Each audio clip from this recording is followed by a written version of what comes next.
The Zoom Out Entrepreneurship Instagram live show was proudly brought to you by Joe Fade Cuts. Joe Fade Cuts. Today we are joined on the Entrepreneur Talk Show. We are joined by Master Diego.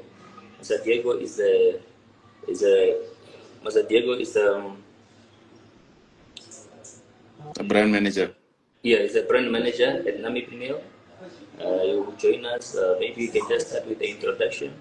Yeah. And while we are getting ready with his question, for most of SME to learn and to know more about branding and the importance of business survival.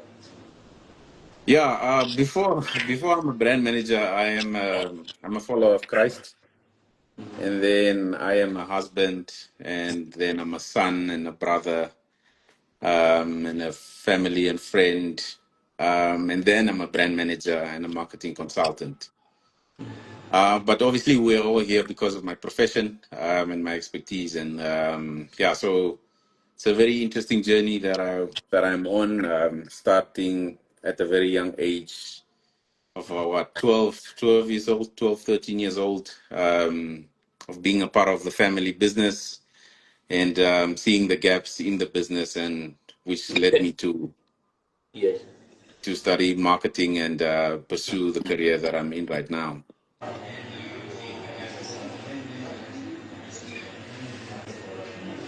Are you there, Mr. Diego? Yes, sir. All right. Okay, let's go through our question first.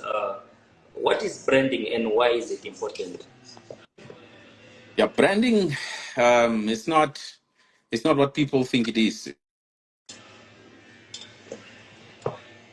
Um, or it's not a logo how people think, or all the colors that people put on walls and doors and buildings. That's not branding. That's things that people do to communicate their branding. Branding is what you make people feel. Whatever you do collectively that makes people feel a certain way, that's branding. And I think we should sort of set a theme um, for the evening, just to show what branding is. The best way usually is to speak about it from the perspective of a relationship.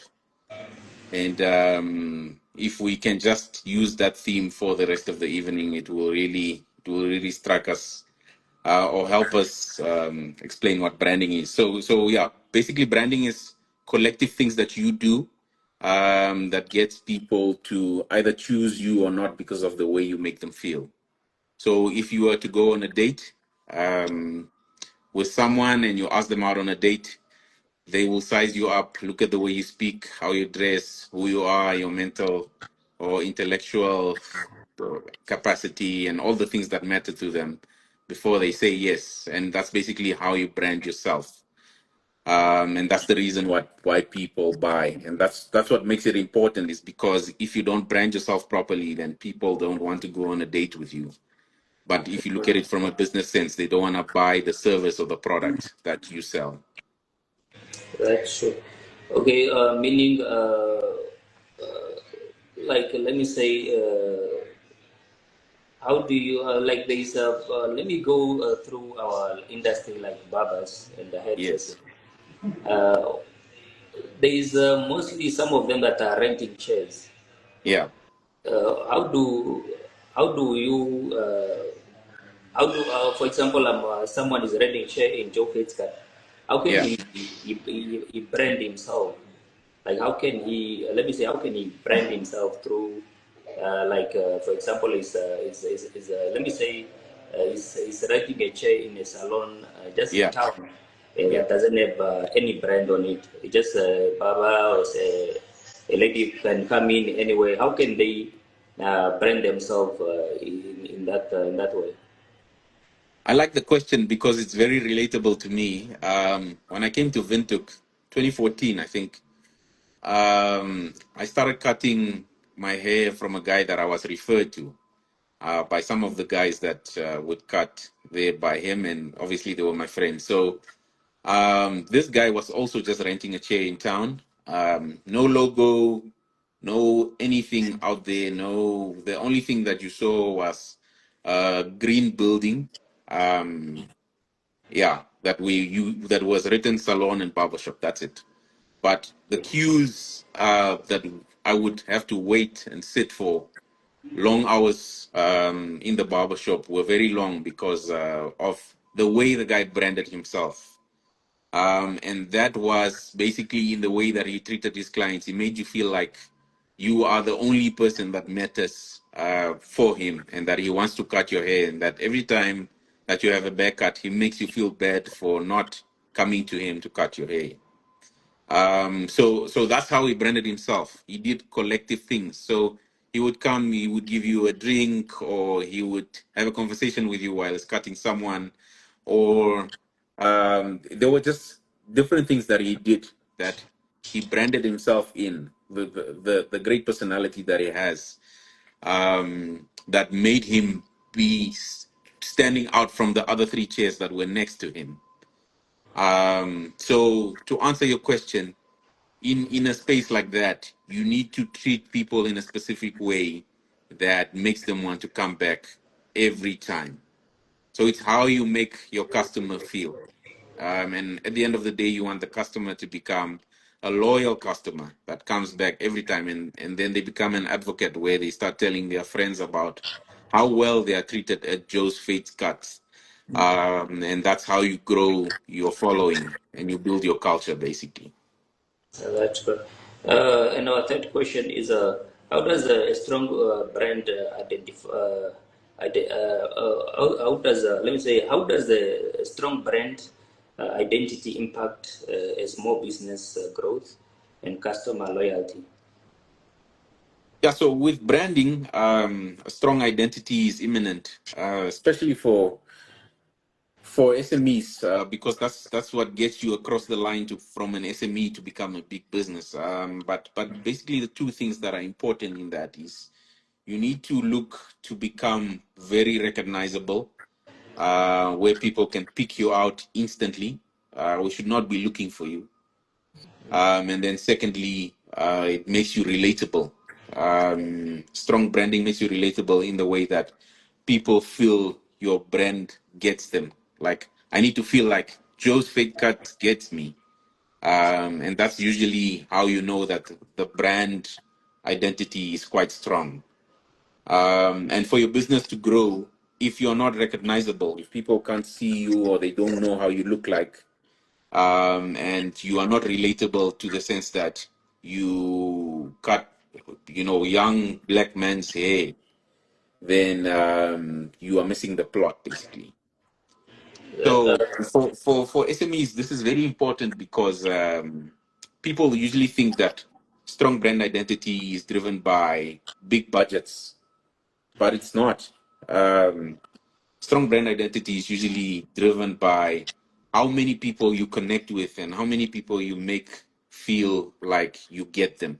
How many people walk out of your barbershop with a great fade, and how they feel like, ah, man, Joe did it again.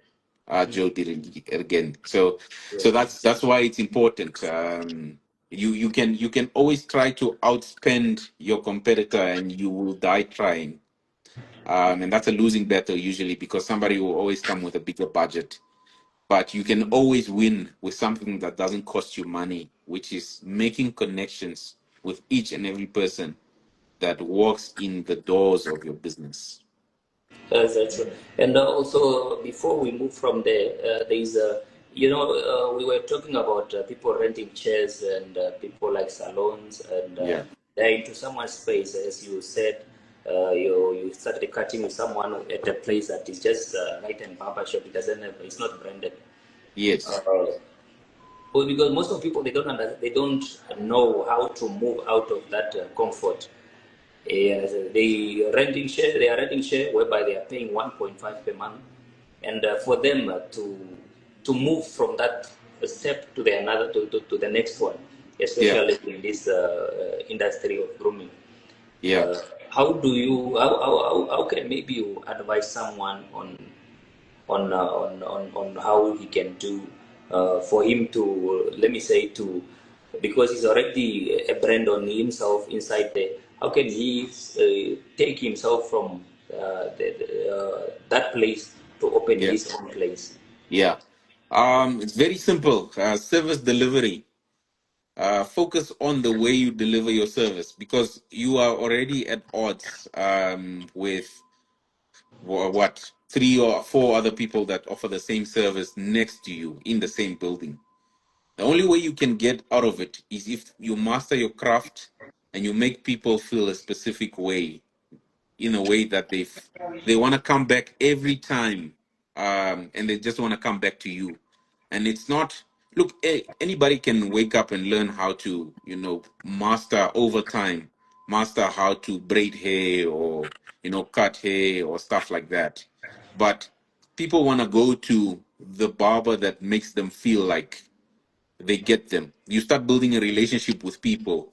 You start making them feel like they're welcome, like they are part of this family, and that they are part of this culture that you're building. And that's how you sort of build your clientele. And once you have enough people that want what you're selling, the service delivery that you have, that's how you can then now take your entire clientele and then move to the place where you are on your own. But if you neglect service delivery and it's all about paying the chair and all the things that are around you, the products that you have to buy and your price, then you are missing the point. And you probably will never make it out of that chair into your own business because you are neglecting the one most important thing, how you deliver your service. That's true. Okay, we can move on to the next question. Yeah. My other question also is, do SME also need brand strategy, and what make it successful for SMEs? Yeah, definitely for an SME, that is one of the biggest things that you should have. Just because you're an SME doesn't mean that brand strategy is only for the bigger businesses. Because three questions need to be answered with every business, whether you're an SME or you're a big business, doesn't matter the scale of your business. And question number one is who you are.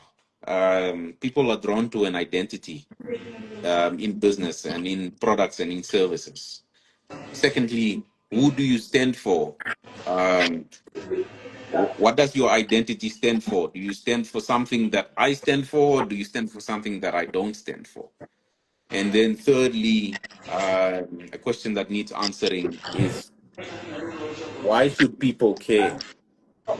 So for a brand, once you have a brand strategy, doesn't need to be a long thing.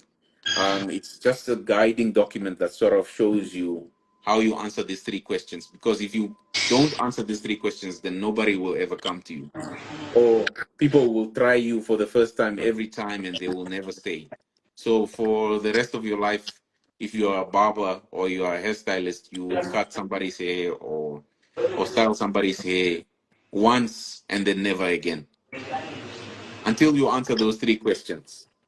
And those three questions are basically what form your brand strategy: who you are, what you stand for, and why should people care about what you stand for. That, Now, what makes this successful is two things: it's clarity and consistency.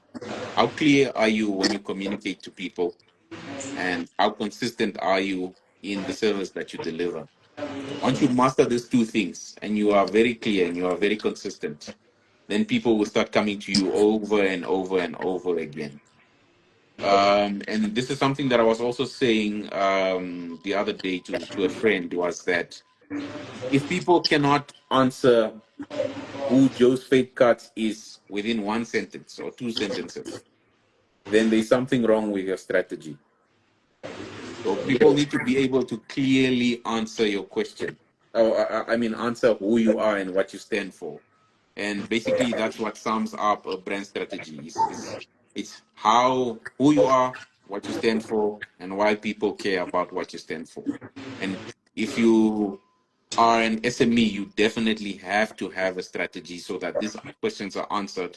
Because without this strategy, you can never grow. that's perfect. Meaning, As if you have a brand. The Zoom Out Entrepreneurship Instagram live show was proudly brought to you by Joe Fate Cuts. Joe Fate Cuts.